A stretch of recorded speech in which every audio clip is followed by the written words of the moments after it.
አይኖቻችሁ ይከፈታል አላቸው ሁለተኛ መልካምና ክፉን እንደ አማልክት ታውቃላችኋል አማልክት የተባሉት መላእክቶች ናቸው ሶስተኛውና የመጨረሻው ደግሞ ምን አትሉም አትሞቱም አላቸው አሁን የነበረው ነገር ምንድነው ሁለት ዛፎች ተቀምጠዋል የመጀመሪያ መልካምና ክፉ የሚያስተዋውቀው ዛፍ ነው አንደኛው መብላት የተፈቀደ ነው ሌላው ደግሞ ሶስተኛው ደግሞ ዛፍ ምንድነው የህይወት ዛፍ የሚባል ነገር አለ አሁን ሶስት ዛፎች ስለነበሩ የመጀመሪያው ተፈቅዶላቸዋል ሁለተኛው ያልተፈቀደ ዛፍ አለ ሶስተኛው ደግሞ የተፈቀደም ያልተፈቀደም ዝም የተባለ በሳይለንት ላይ ያለ የህይወት ዛፍ የሚባል ነገር አለ ሰይጣን መጥቶ ጥያቄውን ሲያቀርብ ይህንን ዛፍ ብትበሉት አንደኛ አይኖቻችሁ ይከፈታል አላቸው ሁለተኛ መልካምና ክፉን ታውቃላችሁ አላቸው ሶስተኛውና የመጨረሻው ደግሞ አትሞቱም አላቸው እነሱ የመሞት ባህሪ በተፈጥሯቸው ስለነበረ ጓጉና ምንድነው ያደረጉት የመጀመሪያውን ልክ ዛፉን ሲበሉ አይኖቻቸው ተከፈተ ከዛ በኋላ ደግሞ መልካምና ክፉን አወቁ ዘፍጥረት 3:22 ላይ አዳም መልካምና ክፉን ለማወቅ ከኛ እንደሆነ ይላል እኛ የሚለው ፈጣሪ ኤሎሂምን ወይም ደግሞ አማልክትን መላእክትን ጨምሮ ነው እኛ እያለ ያለው መላእክቶችና አምላክ መልካምና ክፉን ያውቁ ስለነበር ያንን ዛፍ ሲበሉ እንትናል አሁን ሶስተኛው ይቀራቸዋል ምን አትበሉም አትሞቱም ብሏቸዋል ከዛ የህይወትን ዛፍ ሊበሉ ሲሉ የህይወትን ዛፍ እንዳይበሉ ከገነት አስወጣቸው የህይወትን ዛፍ ለመብላት የጓጉት ነገር ለዘላለም ለመኖር ነው የህይወትን ዛፍ ከበሉ ነው ለዘላለም የሚኖሩት በተረፈ በተፈጥሯቸው ውስጥ የመሞት ባህሪ ያላቸው ሰዎች ሆነው ነው የተፈጠሩት ሰው የተፈጠረው ለዘላለም እንዲኖር ነው የሚል ኦሪት ዘፍጥረት ምዕራፍ 3 ላይ ከዘፍጥረት እስከ ራዕየ ዮሐንስ ድረስ ብትመለከቺ ሰው የተፈጠረው በተፈጥሮ የተፈጠረው ለዘላለም እንዲኖር ነው የሚል ባይብል ላይ አታገኝም ራሱ ማለት ነው ስለዚህ ዘፍጥረት 3:23 ላይ ስትመለከቺው አዳምና ሔዋን ከገነት የተባረሩት ዛፉን ስለበሉ ሳይሆን የህይወትን ዛፍ እንዳይበሉ ነው ሰይጣን በተናገረው መሰረት ያንን ዛፍ ከበሉ ለዘላለም እንኖራለን ብለው ነው ያሰቡት የነበረው አልተሳካም ያ ነገር ማለት ሰይጣን በተናገረው መሰረት ዛፉን ሊበሉ ሲሉ እንዳይበሉ ከህይወት ዛፍ አባረራቸው ከጀነት አባረራቸው ማለት ከገነት የተባረሩበት ምክንያት ዛፍ ስለበሉ ሳይሆን ያንን የህይወት ዛፍ እንዳይበሉ ነው ስለዚህ ሞት ተፈጥሯዊ ነው አሁንም ቢሆን ሞት ሰው የተፈጠረው ለዘላለም ነው የሚል ባይብል ላይ ከኦሪት ዘፍጥረት እስከ ራዕየ ዮሐንስ ድረስ አታመጪም ማለት እስቲ አንድ ጥቅስ አምጪና ከኦሪት ዘፍጥረት እስከ ራዕየ ዮሐንስ ድረስ ሰው የተፈጠረው ለዘላለም ነው የሚል ማስረጃ ስጪኝ ኦኬ አሁን እያልከኝ ያለው አንተ ያቺ ሞትን ትሞታላችሁ እቺ ዛፍን ከበላችኋት ሞትን ትሞታላችሁ ያላቸው እግዚአብሔር ትክክል አይደለም መጀመሪያውኑ ለመሞት ነበር የተፈጠሩ ገነት ላይም ይሞቱ ነበር ሰው ዘላለማዊ ለመኖር አይደለም የፈጠረው ነው እያልከኝ ያለው አጭር ቃል አዎ ሰው የተፈጠረበት ዓላማና ኢላማ ለአምላክን እንዲያመልክ ነው አምልኮ ልክ ከእንስሳ ጋር ከእጽዋት ጋር የሚጋራው ነገር ያደርጋል ስለሞት ዘፍጥረት 2:17 ላይ መንፈሳዊ ሞት ነው የሚያወራው ስለ አካላዊ ሞት አይደለም የሚያወራው በበላ ቀን ትሞታለህ የሚለው ነገር ማለት ነው እሱን እንየው ከፈለሽ በጥቅስ ማየት ይቻላል ማለት ነውና እንትን ላይ ስትመለከቺው ኦሪት ዘፍጥረት 2:17 ላይ ነገር ግን መልካምና ክፉን ከሚያስታውቀው ዛፍ አትብላ ማመጽ ነው እንግዲህ ከእርሷ በበላ ቀን ትሞታለህ አለው ያው ሞትን ትሞታለህ የሚለው እንግሊዘኛው ላይ ዕብራይስጡ ላይ ማሶሬትም ላይ በጽር ወይም በግሪክ ሰብስቲቱንት ላይ የለም ግዙ ሞተ ትሞት ስለዚህ ባይበላ እንበልና ፀሐይ የማን ነው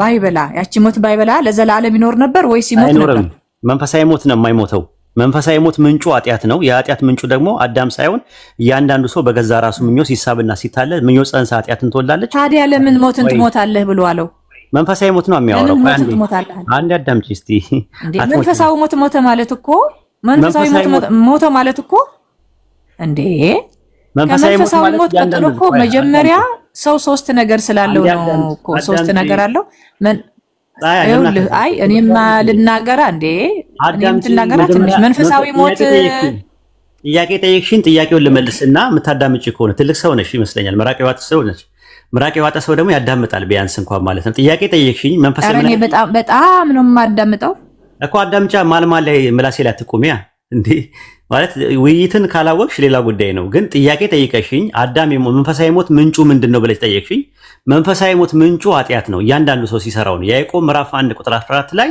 ነገር ግን እያንዳንዱ በራሱ ምኞት ሲሳብና ሲታለል ይፈተናል ከዛ በኋላ ምኞት ጸንሳ ኃጢአትን ትወላለች አለ ኃጢአት ካደገች በኋላ ሞትን ትወላለች አለ ስለዚህ እያንዳንዱ ሰው በራሱ ምኞት ሲሳብና ሲታለል ነው መንፈሳዊ ሞት የሚሞተው ነገር ግን ከዚህ ከመንፈሳዊ ሞት መዳን የሚቻለው እንዴት ነው ስንል ትንቢተ ኤርምያስ ምዕራፍ 31 ቁጥር 30 ላይ ሰው አለ በገዛ በደሉ ሰው ሁሉ ነው የሚለው በገዛ በደሉ ይሞታል አለ ትንቢተ ሕዝቅኤል ምዕራፍ 18 ቁጥር 20 ላይ ደግሞ ስትመለከቱ ኃጢአትን የምትሰራ ነፍስ እሷ ትሞታለች አለ ትእዛዜን ሁሉ ብትጠብቅ ግን በሕይወት ትኖራለች እንጂ አትሞትም አለ።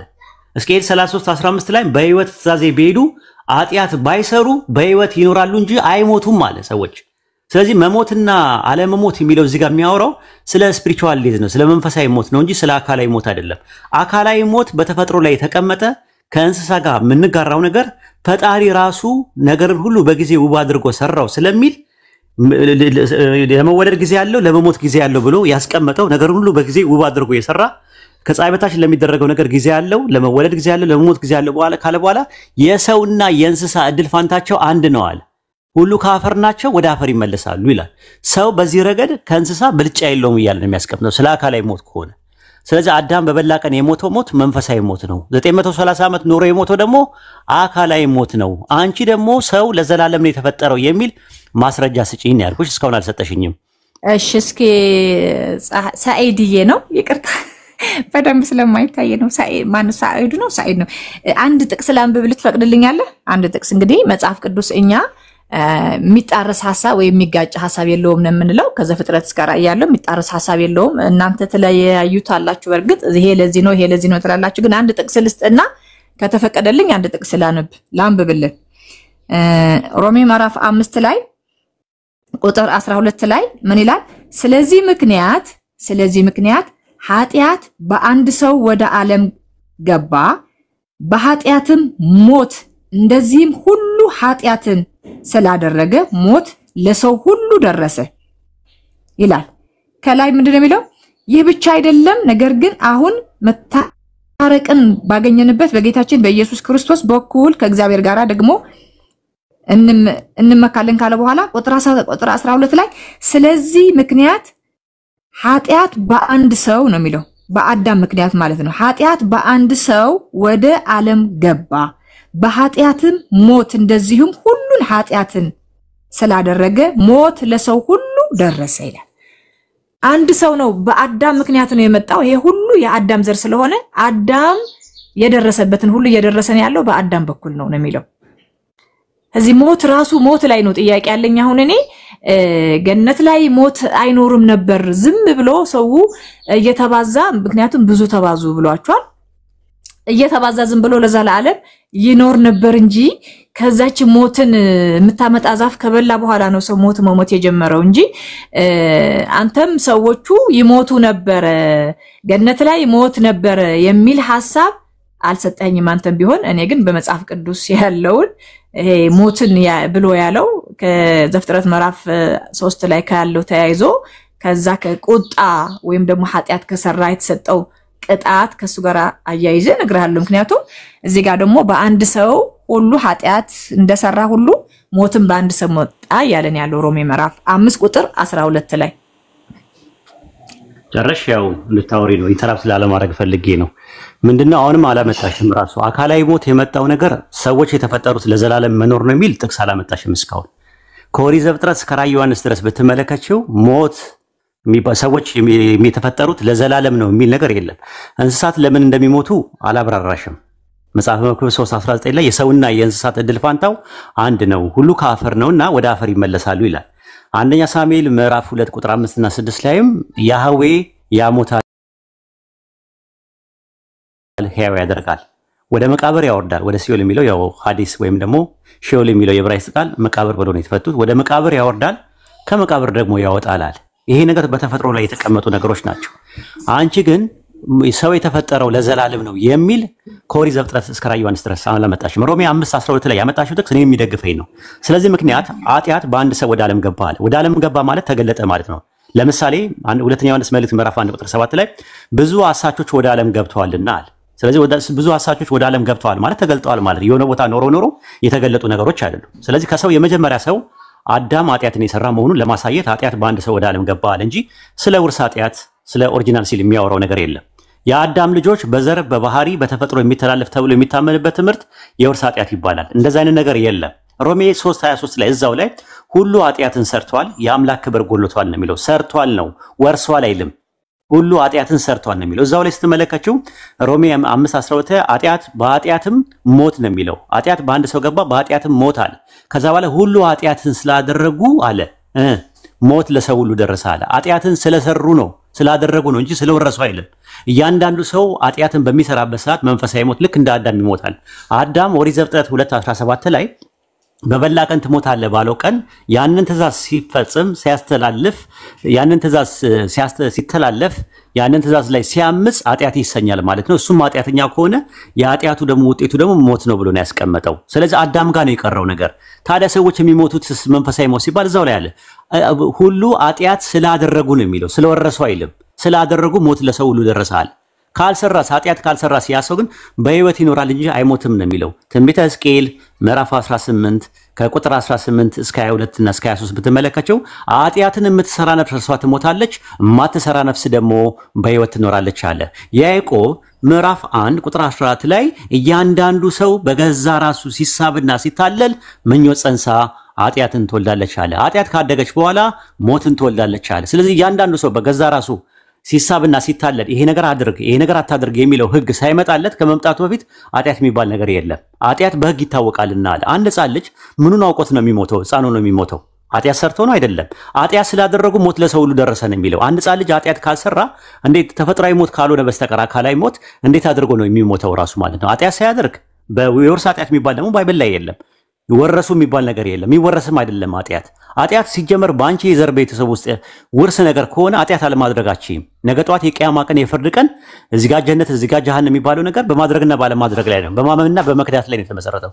እኔ ጋር የመክዳትም ዝሙቴን ማድረግም አራጣም ምንም ጣዖት አምልኮ ምናምን የሚባሉ ኃጢአቶች ፈልጌ ሳይሆን ተገድጄ እኔ ውስጥ ካሉ እኔ በተፈጥሮ ላይ የተቀመጠ ነገር ከሆነ ለምን ጠይቃለሁ በኋላ ላይ። ስለዚህ አንቺ ያመጣሽው ጥቅስ ሮሜ ምዕራፍ 5 ቁጥር 12 ላይ እኔ ለኔ ሐሳብ የሚደግፈኝ እንጂ ላንቺ ሐሳብ የሚደግፍ ነገር አይደለም። ኃጢአት ምንድነው? ስላደረጉ ነው የሚለው። ሁሉ ኃጢአትን ስላደረጉ ሞት ለሰው ሁሉ ደረሰ ነው የሚለው። ሞት የሚደርሰው በምንድነው? ኃጢአት ስታደርጊ ነው። የትኛው ሞት? አዳም የሞተበት ሞት። አዳም የሞተው ሞት ምን አይነት ነው? መንፈሳዊ ሞት ነው የሞተው። ባይበላ ኖሮ በህይወት ይኖር ነበር። በምን? መንፈሳዊ ነው። ሕዝቅኤል 18 ላይ እንደዛ ነው። ኃጢአትን የምትሰራ ነፍስ እርሷ ትሞታለች፣ ማትሰራ ነፍስ ደግሞ በህይወት ትኖራለች ይላል። ይቀጥይ። እሺ አሁን እያልከኝ ያለኸው አንደኛ ነገር እሺ ራሱ በሰራው ሰው ነው ኃጢአት በውስጡ ላይ ዘሩ ስላለ ማለት ይሄ ባህሪ የኃጢአት ባህሪ ውስጡ ስላለ ነው ኃጢአት የሚሰራ። አሁን አንድ ልጅ ስታየው ሲወለድ ራሱ እንደው ዝም ብለህ ስታየው በቃ የራሱ የሆነ ባህሪ ያለው ሁሉም ነገር የኔ የማለት ሁሉም ነገር እኔ ማለት የኔ ማለት ይሄ ባህሪ ነው። ይሄ የኃጢአት ባህሪ ነው። ባህሪው ነው የሚወረሰውና ባህሪው ስትወርስ ደግሞ ልክ እንደዛ ኃጢአት ትሰራለህ ማለት ነው። እሺ ይሁን እንደዚህ እንበለው። ኃጢአት አልሰራህም እንበል። ኃጢአት አይስራሽ ሰው ኃጢአት በቃ በጽድቅ ብቻ እያደረገ ይኑርና ይሄ ሞት አይደርስበትም። እሱ ሞት አይሞትም ማለት ነው። እሺ ጽድቅ ብቻ ይስራና ሞት አይሞትም። ነቢያቶቹ ሻውን ጻድቅ የሆነ ሰው ሞት አይሞትም ነው የምትለው? ምንም ኃጢአት ያልሰራ ሰው ኃጢአት ሞት የመጣው በኃጢአት ካልሆነ በስተቀር እሺ ኃጢአት ያልሰራ ሰው ለዘላለም ይኖራል ነው ሐሳብህ? አዳምጪኝ። ጥያቄ ጠይቀሽኛል። አዳምጪኝ። ሲጀመር ኃጢአት ማለት ምን ማለት ነው የሚለው ነገር የተረዳሽ አይመስለኝም ማለት ነው። ኃጢአት የሚለው የግዕዝ ቃል ራሱ አጥ ማለትም ኢላማን ሳተ ከሚል ቃል የመጣ ነው። ኢላማን መሳት ማለት ነው። በዕብራይስጥ ምን ይባላል? ኼት ይባላል። ኼት የሚለው ኸታ ከሚል ነው የመጣው ራሱ ኢላማን ሳተ ከሚል ነው። ለምሳሌ መጽሐፈ መሳፍንት ምዕራፍ 20 ቁጥር 16 ላይ ስትመለከቺው ስለ መሳት የሚያወራበት ቃል ቤሎ ያኻቲን የሚለው መሳት ዓላማ ተሰጥቶሽ ዓላማን እንትን መሳት ማለት ነው። ሮሜ ምዕራፍ 3 ቁጥር 20 ላይ ኃጢአት በሕግ ይታወቃልና አለ። ያለ ሕግ ኃጢአት አይታወቅም ማለት ነው። ምን ማለት ነው? ይህን አድርግ ይህን አታድርግ የሚል ሕግ ሳይኖር ኃጢአት የሚባል ነገር አይባልም። ሮሜ ምዕራፍ 5 ቁጥር 13 ላይ ነገር ግን ሕግ በሌለበት ኃጢአት አይቆጠርም አለ። ኃጢአት የሚባል ነገር የለም ነው የሚለው። ሐማርቲያ የሚለው የግሪክ ቃል ሐማርታያኖ ከሚለው ነው። ኢላማን ሳተ ነው። ኢላማ ሰጥቼሽ እኔ ኢላማውን ስስቺ ነው ኃጢአት የሚባለው። አንደኛ ቆሮንቶስ ምዕራፍ 15 ቁጥር 56 ላይ የሞት መውጊያ ኃጢአት ነው አለ። የኃጢአት ኃይል ደግሞ ሕግ ነው አለ። ሕግ በሌለበት ኃጢአት የሚባል ነገር የለም። ያዕቆብ ምዕራፍ 4 ቁጥር 17 ላይ እንግዲህ አለ በጎ ነገር ለማድረግ አውቆ ለማይሰራ ኃጢአት ነው አለ። በጎ ነገር ለማድረግ አውቆ ለማይሰራ ኃጢአት ነው ማለት ይህ በጎ ነው። እሺ እኔ እያልኩ ያለሁት ወንድሜ ዛሬ ጉንጬ ልጨርስ። እኔ እያልኩ ያለሁት ኃጢአት የማይሰራ ሰው አይሞትም ማለት ነው ወይ ነው? አንቺን አዳምጬሻለሁ አይደል? ልጨርስ። ሳልጨርስ ለምንድን ነው የምታቋርጪ? ኢንተራፕት የምታደርጊው ማለት የሚያቆነጠነጥሽ ነገር ሬስትለስ የሚያደርግሽ ነገር የያዝነው እውነት ነው እንደዛ የሚያደርገን። አዳምጪ። እኔ አንቺ ተመችቶኝ አይደለም አዳምጥሽ። ደቂቃ ይሰጥሻል ከፈለሽ እንድታወሪ ከፈለገ ማለት ነው። ያዕቆብ ምዕራፍ 4 ቁጥር 17 ላይ እንግዲህ በጎ ነገር ለማድረግ አውቆ ለማይሰራ ኃጢአት ነው አለ። በጎ ለማድረግ አውቆ ለማይሰራ ኃጢአት ነው ሲል ይህ በጎ ነው ይህ መጥፎ ነው የሚለው ያድርግና ያታድርግ ህግ በሌለበት ሰው አይጠየቅም አይቀጣም። ሮሜ ምዕራፍ 7 ቁጥር 7 ላይ እንግዲህ ምን እንላለን? ህግ ኃጢአት ነውን? አይደለም። በህግ ባይሆን ኖሮ ኃጢአትን ባላወቅኩ ነበር አለ። ስለዚህ ኃጢአት የሚባለው ነገር መጥቶ ይሄ ነገር አድርግ ይሄ ነገር አታድርግ የሚለው ነገር ተሰጥቶሽ ህግ ተሰጥቶሽ ያንን ህግ እስካልተላለፍሽ ድረስ ኃጢአት አይሆንብሽም። የኃጢአቱ ደግሞ እንትን ምንድነው? ራሱ ኃጢአቱ ይሞታል። ኃጢአትን ማትሰራ ነፍስ እርሷ በህይወት ትኖራለች እንጂ ምን አትልም አለ። አትሞትም ብሎ ነው ያስቀመጠው። አይሞትም ካለ የወርስ ኃጢአት የሚባል ነገር የለም። አይሞትም ራሱ። ስለዚህ ሞት የሚባለው ነገር መንፈሳዊ ሞት አይሞትም። ያ ሰው ኃጢአት ካልሰራ መንፈሳዊ ሞት አይሞትም። አካላዊ ሞት ግን ካልን ከእንስሳ ጋር የምንጋራበት ነገር እንጂ መንፈሳዊ ሞት አካላዊ ሞት ግን ከእንስሳ ጋር የምንጋራበት ነገር ከእንስሳ ጋር አብሮ የምንኖረው ነገር እንጂ በተፈጥሮ ላይ የተቀመጠ እንጂ ከዛ የሚያመልጥ ማንም የለም። በተፈጥሮ የተቀመጠ ነገር ነው። አካላዊ ሞት የሚባለው ነገር በአዳም ኃጢአት የተነሳ ነው የመጣ የሚል ከኦሪት ዘፍጥረት እስከ ራዕየ ዮሐንስ ድረስ አታገኝም። እንደዚህ አይነት ጥቅስ የለም። ባቢ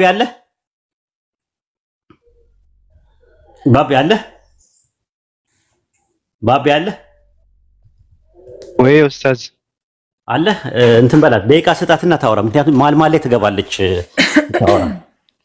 እኔም እኮ እየጨነቀኝ ነው። ምን ላድርጋት? ማልማል ላይ ትገባለች። እንትኑ ሲስተሙን አላወቀችበትም። የቲክቶክ ሲስተሙን አዲስም ልትሆን ትችላለች። ቲክቶክ ደቂቃ ስጣት፣ 2 ደቂቃ ወይ 3 ደቂቃ ስጣትና ታወራ። እንድታወራ ሀሳብ ካላት እሺ 2 ደቂቃ አለሽ ፀሐይ።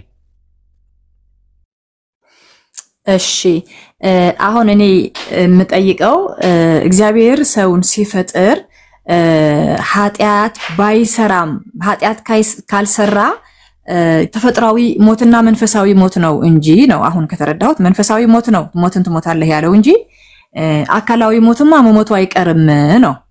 ምንድነው ልዩነቱ? ሰው መንፈሳዊ አካላዊ ሞት ከሞተ የትኛው ነው የሚበልጠው? ያው በመሞት አካላዊ ሞት ከሞተ መንፈሳዊ ሞት ግን ምን ማለት ነው? እንደዚህ አይነት አባባል ግራ ይገባል። ማለት ከሞት እኮ ያው ሟች ከሆነ አንድ ሰው እኮ ሟች ነው እና እግዚአብሔር ሟች ሰውን የፈጠረው ማለት ነው። ራስ ተጠያቂ አይደለም ሰው ማለት እኮ ነው። እንግዲህ ሰው ተወልዶ አድጎ የፈለገው አመት በምድር ላይ ይኑር መልሶ እንዲሞት አድርጎ እግዚአብሔር ከፈጠረው ታዲያ ስለ ሞት ለምን ይጠይቀናል? በቃ ስለዚህ ሰውና እንስሳ አንድ ነው ማለት ነው።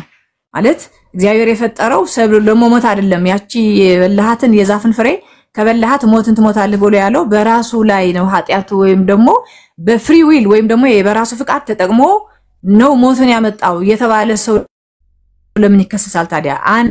ሁለተኛ ደግሞ እንደገና ሰው ለዘላለም እንዲኖር አሁን እየሞት ነው ያለውን ሞት በዚች ምድር ላይ በተረገመው ዓለም ላይ ያለ ሰው እየኖርን ያለ ነው። ፈጣሪን እየታዘዝን ያለ ነው። የዘላለም ህይወት ለማግኘት አይደለም ወይ? ወደማይሞትበት እግዚአብሔር ለሰው ልጆችን ለዘላለም እንዲኖሩ ካዘጋጀላቸው ገነት እንደገና መልሶ ለማስገባት ለዘላለም እንድንኖር አይደል እንዴ እየጣርን ያለ ነው አሁን። እና ሞቱ የመጣው በሰው ኃጢአት በሰው ጥፋት ነው እንጂ የሚለው መጽሐፍ ቅዱስ እግዚአብሔር ይሄንን የተፈጠረው ሰው በፈለገ አመት ተቀምጦ ምድር ላይ መሞቱ አይቀርም ይሞት ነበር እንደ እንስሳ ነበር ብሎ ካለ የእግዚአብሔርን ሐሳብ ምን ይሆናል ማለት ነው? ይጋጫል ማለት ነው። ይጋጫል። አሁን የዘላለም ህይወትን ለማግኘት ነው እያገለገልን ያለ ነው። በቀንነት እየሄድን ያለ ነው። ፈጣሪን እየተከተልን ያለው ለዘላለም ህይወት ለማግኘት ነው። ይሄ ዘላለም ህይወት እንዳንኖር ያመጣ ነው ደግሞ ሰው በራሱ ጥፋት ያመጣው ነው። ሞትን ያመጣው የሞትን ፍሬ ስለበላው ነው። ይሄ ደግሞ አሁን በዚህ ምድር ላይ እንደገና ፈጣሪን በትክክል ታዘን ወደ ዘላለም ህይወት ለመሄድ ደግሞ አሁን በደቂቃ በሐሳብ እየኖርን ያለ ነው። እሺ ፍሬ ያለው ነገር አላወራሽም። አይ ቲንክ ያስተማርኩትን ትምህርት የመለስኩልሽ መልስ አንድ ኡስታዝ ኦኬ ኡስታዝ አንድ ጓደኛዬ አብሮኝ የሚኖር ክርስቲያን ጓደኛዬ ያለ ሊያግዛት ፈልጎ ይሁን ባንተ ባብራራቸው ጉዳዮችም ጥያቄ ተነስቶበት እያዳመጠ ነበር እና ተራ ከሰጣችሁት ማውራት ይፈልጋል። ልጅቷ መጀመሪያ ልጨርስና ላጠቃልና ይገባል እሱ ኢንሻአላህ ምንም ችግር የለው። ኦኬ። ስለዚህ ምንድነው አካላዊ ሞት የሚባለው ነገር በአዳም ኃጢአት የመጣ ነው የሚለውን ነገር ማስረጃ አላመጣሽም እስካሁን ድረስ ማለት ነው። አካላዊ ሞት ፈልገን የምንሞተው አይደለም። አመንም ካርንም ተቀበልንም አስተባበልንም ታዘዝንም አመጽንም የሰው ልጆች በአጠቃላይ ይሞታሉ። በተፈጥሯዊ ነው። ለምን እንስሳት ይሞታሉ? መልስ የለሽም። እጽዋት ለምን ይሞታሉ? መልስ የለሽም። በተፈጥሮ ላይ የተቀመጠ ነገር ነው።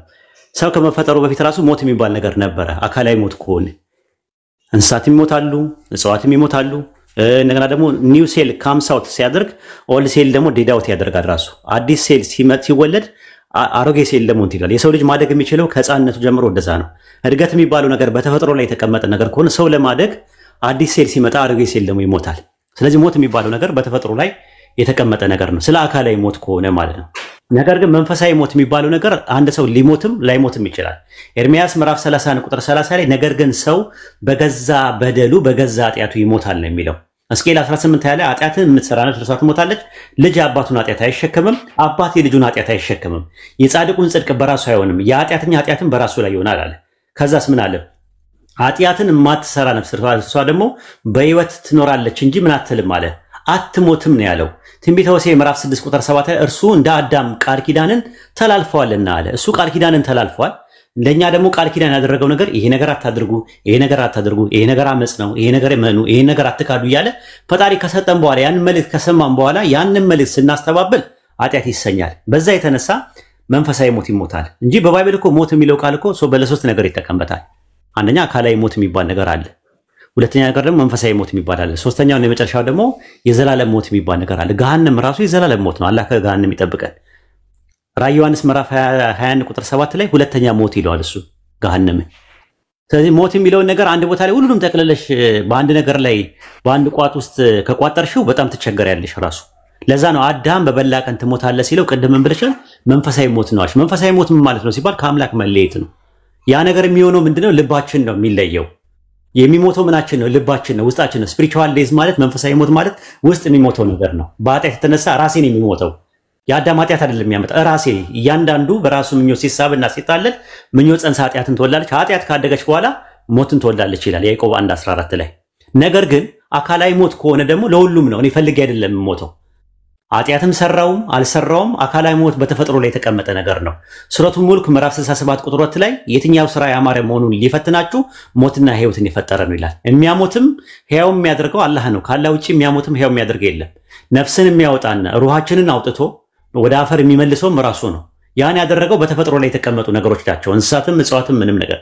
አዳም ግን ዛፉን አትብላ ሲባል ሲበላ ለመብላት የጓጓው ነገር በተፈጥሮ ውስጥ የመሞት ባህሪ መዋቲነት በውስጡ ስለነበረው ሞርታሊቲ የሚባል ነገር በተፈጥሮ ስለነበረ እንጂ መጀመሪያውኑ ለዘላለም ከተፈጠረ አዳም አትሞትም ምናምን ሲለው ኧረ ተው የሚባል ነገር የለም ዞር በል ሲጀመር እኛ የተፈጠርነው እኮ ለዘላለም ለመኖር ነው አይመለከትም ብሎ ይለው ነበር። የጓጓው ግን ምንድነው? ሶስት ነገሮችን ጓጉቷል። አንደኛ አይኑ እንዲከፈት ጓጉቷል። ሁለተኛ ነገር ደግሞ መልካምና ክፉን ለማወቅ ጓጉቷል። ሶስተኛ ነገር ደግሞ ለዘላለም መኖር ጓጉቷል። ሰይጣን መጣና እንትን አለ። ሶስተኛው ላይ ሲደርስ ግን ምንድነው ያደረገው? ፈጣሪ ቶሎ ብሎ ከገነት አስወጣቸው። ከገነት የወጡት ለምንድን ነው? ኃጢአት ስለሰሩ አይደለም፣ ዛፉን ስለበሉ አይደለም፣ ዛፍ እንዳይበሉ ነው የወጡት። ኦሪት ዘፍጥረት ምዕራፍ 3 ቁጥር 23 ላይ እንደዛ ነው የሚለው። የሕይወትን ዛፍ እንዳይበሉ ከገነት አስወጣቸው። የሚገለባበጠውን ኪሩቤል በገነት መካከል አስቀመጠ፣ እንዳይገቡ አደረገ። ለምን? ከገቡ ያን ዛፍ ይበላሉ።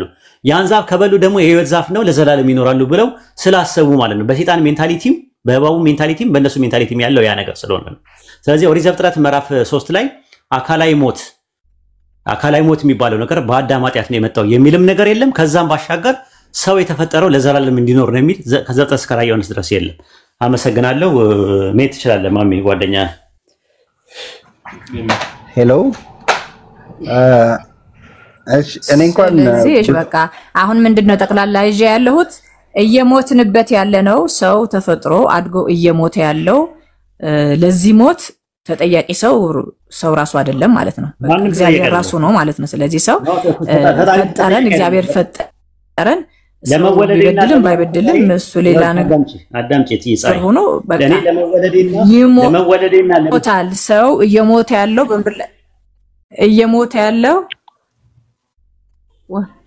ኡስታዝ እኔ በመሃል እንዳልገባ ብዬ እኮ ነው ማለት አንተ እንትን ስለምታደርገው ሚዩት እንዳላደርጋትም ያንተ እንትን ስለሆነ እንዳልረብሽህ ብዬ ነው። አይ ማኔጅ አድርገው በቃ ምንም ከዚህ በላይ እንኳን ይበቃታል ይመስለኛል። በቃ ሚዩት አድርጊ ፀሐይ።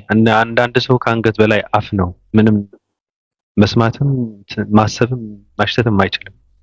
መናገር ብቻ። ቀጥል ማሚ። ተው ስሜ ጀስት ቢቆይ እኔ ነው የሆነ ስም ስጠኝ ገስ የሆነ ስም ስጠኝ ማሚ ነኝ በቃ ማሚ በማሚ ነኝ ገባ ማሚ ልጥራሽ። አይ ሙስሊሞች እንዳይመስለው ነው ግን የሙስሊም ስም ማለት ነው። ሌላ ስም አምጣ፣ የክርስቲያን ስም አምጣ። ደስታ እኔ ደስታ ነው ጀስት ያለኝ ኮንሰፕት ፐርሰናሊ ባናገር ደስ ይለኛል። እኔ ብዙ ኮንፊውዥኖች ስላሉኝ ማለት ነው። እሺ ደስታዬ ልንገርህ፣ እሱማ ይሄ አንሲስተራል ሲን ይባላል ታውቃለህ። ኦሪጂናል ሲን ሳይሆን አንሲስተራል ሲን ይባላል። ኦሪት ዘጸአት ምዕራፍ 20 ቁጥር 5 ላይ በሚጠሉኝ እስከ 3 እና እስከ 4 ትውልድ ድረስ አለ የአባቶችን ኃጢአት በልጆቼ ማመጣ አለ። በሚጠሉኝ የሚለውን አስምርበት። አባቶችን አሁን እዚህ ጋር ፖይንቴ ማለት ነው ኃጢአት ይወረሳል አይወረስም፣ ይቀጥላል፣ ነገ ይቀጥላል እና በየቦታው ደግሞ ማስታወቂያ መስራት አለብን ኢንሻአላህ። ማናችንም እንዳንቀር አደራ። እሺ ጥሪ ነው ኢንሻአላህ።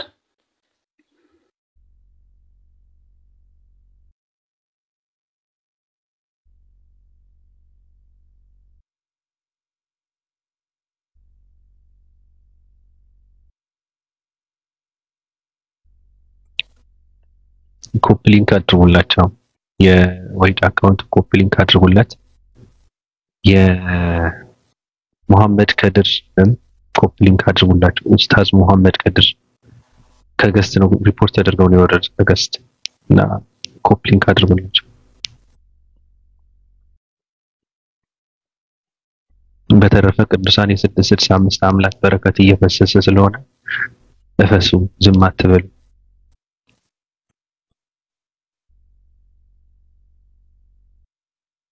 ታይም እንደ ቤትን ገፍተን ያፈስን እኮ ነው የዳመናውን አምላክ ባቢ ያ የሉም ራሱ ከታች የሉም።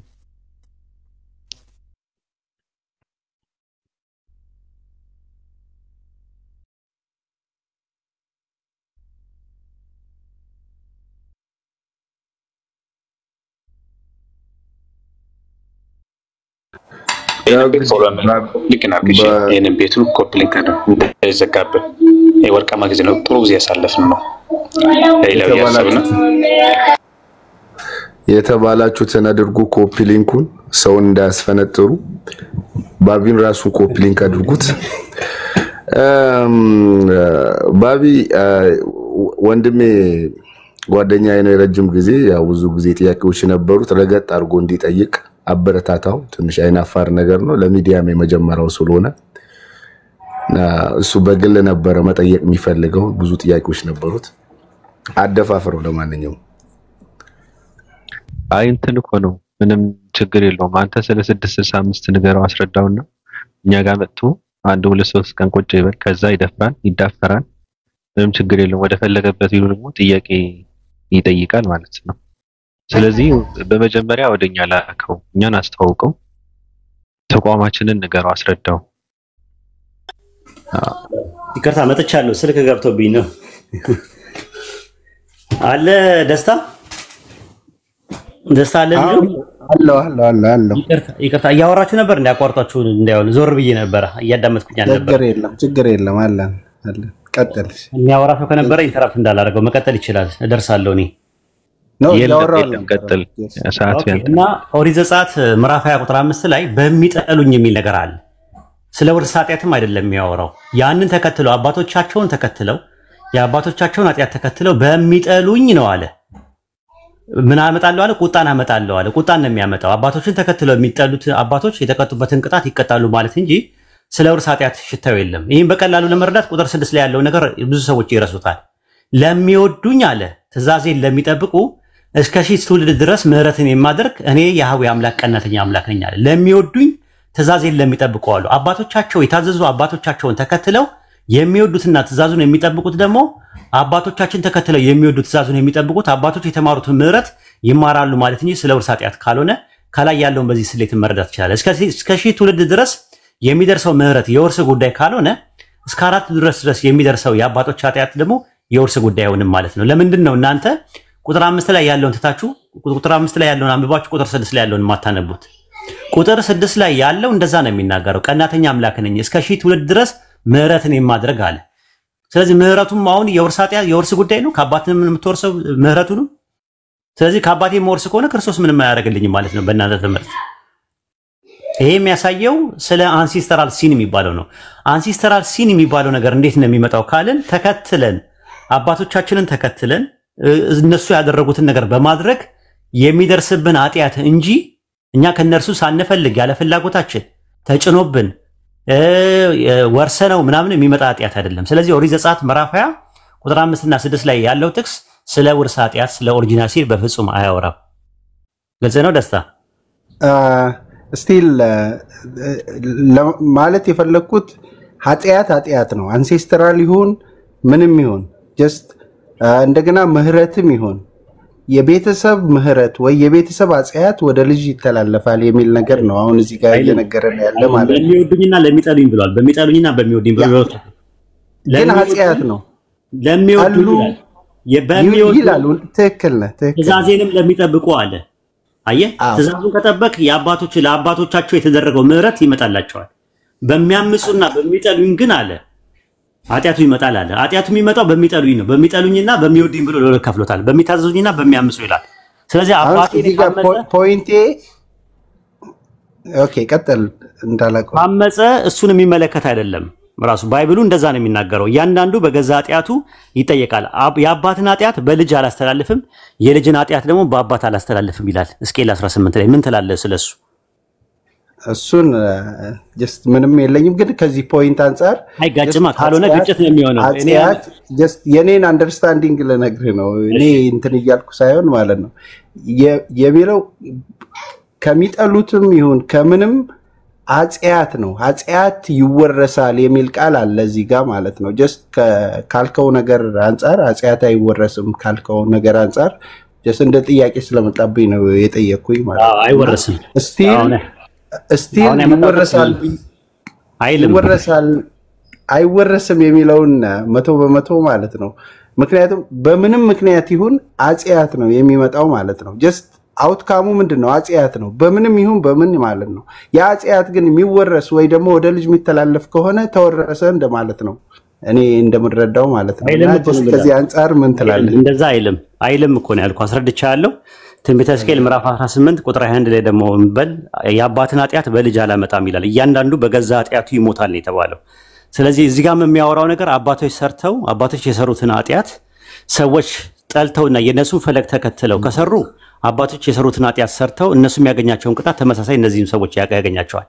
በሚጠሉኝ ነው ያለው። በሚወዱኝና ትእዛዜን በሚጠብቁ አለ።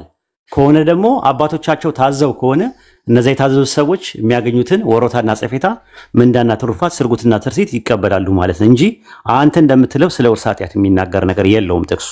አንድ ሰው ማምጣት አይችልም። ከኦሪት ዘፍጥረት እስከ ራዕየ ዮሐንስ ድረስ ኃጢአት በውርስ ይመጣል። የአዳም ኃጢአት የአዳም ገፈትና አበሳ በልጅ ልጅ ይመጣል የሚል የለም ባይብል ላይ ራሱ አይደለም ቁርአን ላይ ይቀርና ማለት ነው። እንደዛ የሚባል ነገር ኃጢአት የለም ራሱ። ኃጢአት ደግሞ ለዛ ነው እኛ ብዙ ሰዎች ክርስቶስ ስለ ኃጢአታት ሞቶላል ተቀብሮላል ይላሉ። ስለ የትኛው ኃጢአት ነው ስትሏቸው ስለ አዳም ኃጢአት ይሏቸዋል። የአዳም ኃጢአት ለኔ ከሆነ እሱ ጋር ነው። አንተ እኔ ስኳር ሳያመኝ ደም ብዛት ሳያመኝ ስኳር አሞሃልና መድኃኒትን ካልባል መጀመሪያ ማመሜና አለማመሜ መጀመሪያ መረጋገጥ አለበት። በሽታው ጋር ነው መጀመሪያ ማተኮር ያለበት። የደም ግፊትና የደም ብዛት ወይም የስኳር ወይ ደግሞ የጨጓራ አለም ደግሞ የኩላሊት መድኃኒት እኔ የምቀምበት ምክንያት የለም ጤነኛ እስከሆንኩኝ ድረስ ማለት ነው። ስለዚህ የአዳም ኃጢአት በእኔ ላይ ካልመጣ የክርስቶስ ሞት አያስፈልገኝም ለኔ። ለምን?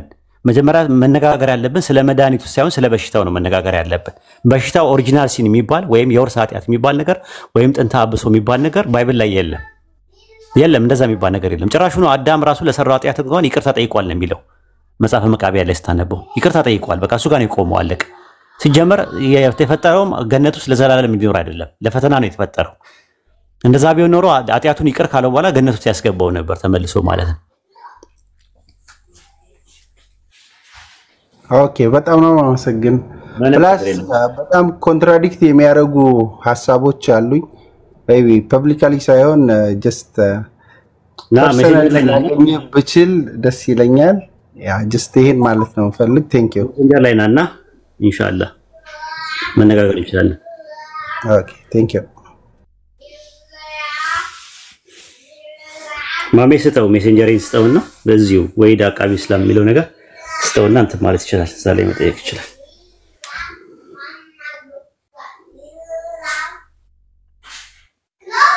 እሺ እሰጠዋለሁ። መኝታ ሰዓት ነው ባቢሎን ሰዓት ጥብስ የሚሆን ሰው ካለ መግባት ይችላል፣ ችግር የለውም። እረፍት አድርግ። ነገ እንቀጥላለን ከፈለክ ቀደም ብዬ መጥቼ። አዎ ችግር የለውም። ግን ስትገባ ራስህን እንትን አድርገው። እኔ ማለት እንትን ካደረግ ራስህን ነው መቆጣጠር ያለብህ። የምታወራው ሰውም እንደፈለክ አድርገህ ነው ማውራት ያለብህ። ኧረ ችግር የለውም። አንዳንድ ሰው አሁን እሷ ከቋንቋም ሁለተኛ ቋንቋም ሊሆን ይችላል፣ ለዛም ሊሆን ይችላል፣ ተፈጥሮም ሊሆን ይችላል። እንደዛ ስለሆነ ነውና አንድ ሰው ደግሞ ራሴ ላስተዳደራት ብል አንተ ተነጋጋሪ እንጂ አነጋጋሪ አይደለም ብላ እንትን ላትል ትችላለች። ከዛ አንፃር ነው አንድ ሰው ቢኖር የሚለው ነገር። ሌሎቻችሁ ሐሳብ መስጠት የምትፈልጉት ነገር ካለ ሐሳብ ስጡ። ሪያን ስታወራ ነበረ፣ ሐሳብ ስጡበት፣ ማጠቃለያ ነገር ስሩበት። እኛ እናዳምጣችሁ፣ እረፍት እናድርግ።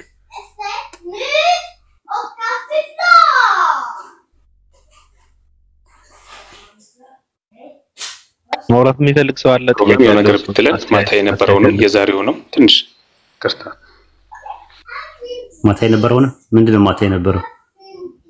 አይ ደስ ነበር፣ ማነሳሻ ይሆናል ብዬ ነው። ዛሬ ለልመጡ ሰዎች አለፍን ብሎ ተቆጭቶ እንደገና በቁጭት በጊዜ እንዲመጡ ብዬ ነው። ኦኬ። አይ እኔ የምለው ነገር የሚኖር አይመስለኝም። አሁን ብዙ ስላወራው ያው የሚሉት ሌሎቹ ድል እንስጣቸው። እኔ ብቻ በሞኖፖል እንዳልይዘው ማውራት የሚፈልጉት ነገር ካለ ሪያን ማውራት የምትፈልገው ነገር አለ? ሰላም አለይኩም ወራህመቱላሂ ወበረካቱ። ወአለይኩም ሰላም ፈርዴ አይመቸኝም ትንሽ ሰቦይ ነው ድንገት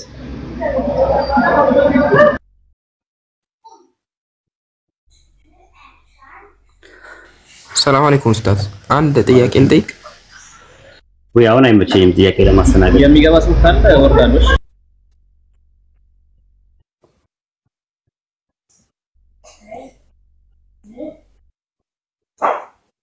ጥያቄ አታስተናግድ ማለት ጊዜ የለም ነው። አይ የተለያየ ቶፒክ ስለሆነ የተለያየ እንትን ነው። በዚህ ዙሪያ ላይ መነጋገር የሚፈልግ ሰው ካለ መግባት ይችላል። ካልሆነ ግን በሌላ ከፈለጉ በሌላ አርዕስት ከሆነ ደግሞ ስላሴ ምናምን ነገር መሄድ ይችላሉ። መሰረታዊ ነገሮች ስላሴ ናቸው። ስላሴን ይሞግታል የሚል ሰው ካለ መግባት ይችላል። አሁን መድረኩ ክፍት ነው።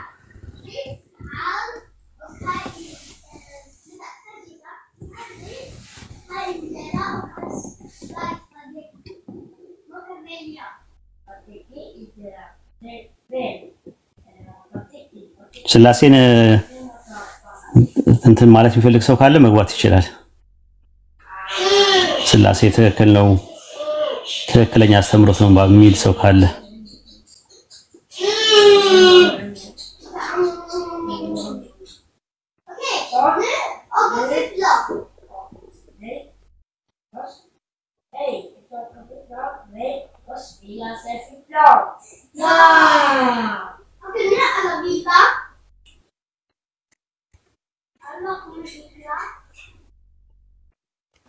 ለአምላኩ ሲል የሚሰዋ አንድ ሰው የለም ከአንድ ሺህ ሰው? ደራን አስገቡት ለምሳሌ